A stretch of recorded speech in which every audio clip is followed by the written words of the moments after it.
I like bowling games. They're simple fun, but they can also be very mediocre in mechanics and how soulless some of them tend to be.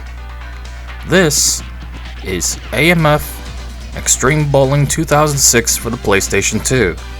And yes, this game is about as soulless as it looks. There's nothing charming about this game, unlike Big Strike Bowling for the PlayStation 1, which I already reviewed.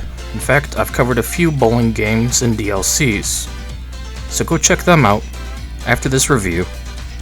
But now, back to AMF Xtreme Bowling.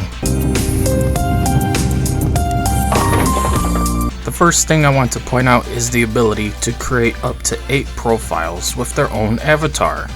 This means you can make up to 8 custom characters to play with and against. Decide their face, body, hair, colors, and outfit, and even distribute stars into one of 3 skills: power, accuracy, and spin. As you play and get better, you earn more stars to increase your skills even further, allowing you to dominate the competition, as the controls can be a little finicky.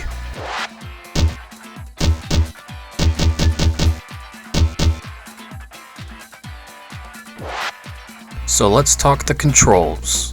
Now, that this is the PS2, how do you think it plays? You can't swing the controller or mimic the movement through a camera accessory. Nope, instead it's very basic and also a bit of a learning curve.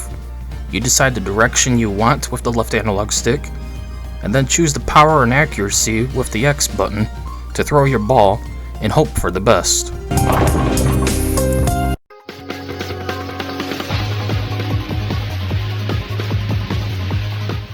But the trick is, the more power you throw into it, the harder the accuracy is going to be to nail. As you see the red bar, it moves to the left to decide the power, and to the right to decide accuracy. If you miss or go too far, it can cost you your entire turn.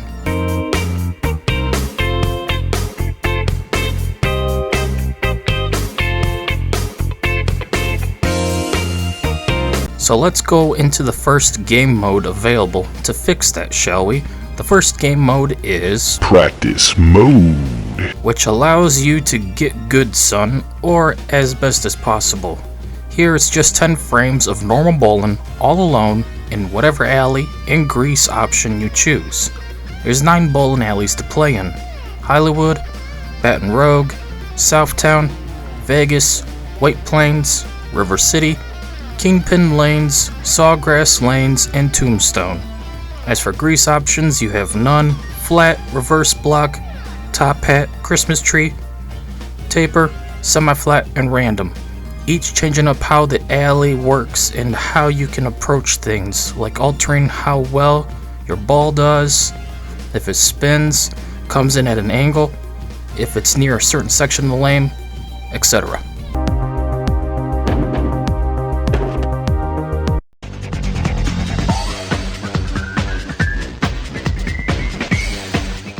The next mode is Quick Match, where you just get tossed into a game with your choice of characters. Then you just bowl against each other till the 10 frames are up. At first I was confused on the controls and kept getting CPU matches. This meant I wasn't playing the game, just watching. But after figuring out the controls and the UI layout, it was a fine normal game mode option.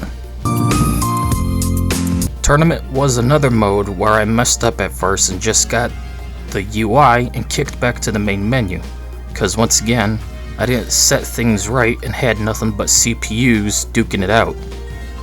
But once I got it right, I tried to win a trophy, but only got to the end and lost.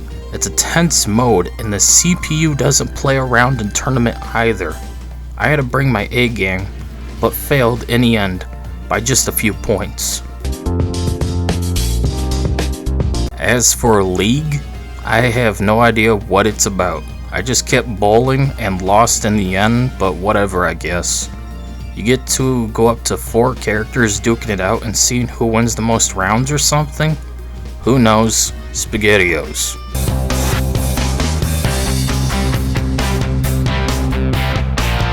Pin Challenge is not an easy mode. This one requires you to learn all the tricks of the game. You must knock down every single pin in one try each round, otherwise game over, start all over again as you're immediately kicked back to the main menu. I was not a fan of this mode.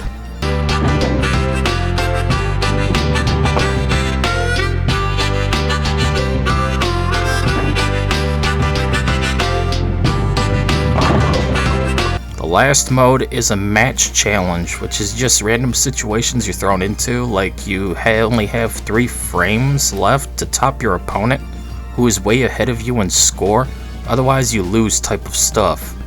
I guess if that's your kink, this is here for you, but I don't care for it.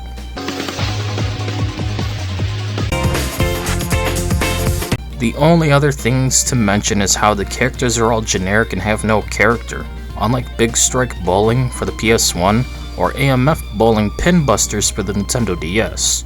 So there's no charm to the game. It's a soulless, generic, realistic, but with sex appeal bowling game. Yes, you heard me right, there's sex appeal. After all, the women jiggle very good, and the various bowling alley cutscenes are just women shaking it.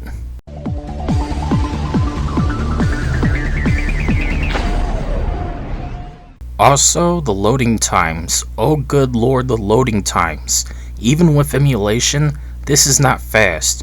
You will be waiting 15 to 20 seconds per loading screen, and there's several of them, as the game must read your memory card for everything, and save everything after every decision and match and in between gameplay.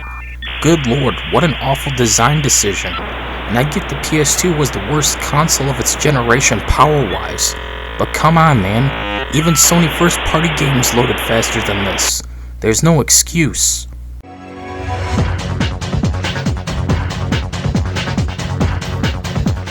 At the end of the day, AMF Xtreme Bowling 2006 is a painfully average bowling game. It doesn't have much going for it, there's no character or charm, it's just a typical 2000s look at the boob physics kind of game, and a generic bowling game on top of that gimmick. I didn't enjoy it for almost 30 minutes till I got the hang of things and figured out how to make my own character. Then after practicing, it was a decent fun time, but nothing I want to go back to. I still recommend AMF Xtreme Bowling 2006 for the PlayStation 2, but it's nothing special, and I'd sooner recommend you go play Big Strike Bowling for the PlayStation 1, or even just simply bowling for the PlayStation 1, part of the Simple Series 1500 set of games. Anyways, that's it for this video. See you all later.